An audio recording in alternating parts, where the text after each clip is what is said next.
Nagsimula sa simple na pasuyap-suyap, nagpapapansin sa'yo.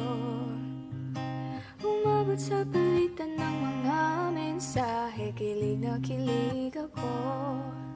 Kamusta, kain na, hello, magandang umaga. Ingat ka, pahinga, wag kang masyadong magpupuyat pa. Naramdaman ang puso na dahan-dahan akong nahuhulog sa'yo. Sa kada araw natin na pag-uusap, meron ang namumuo. Ngunit di ko na alam kung anong patutunguhan. Ang hiling ko lang naman na itong naramdaman.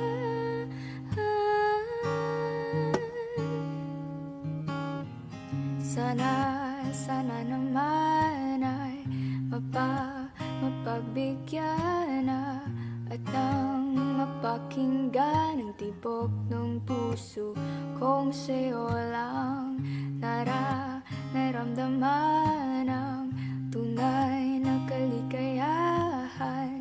Sana naman mapagbigyan ang tibok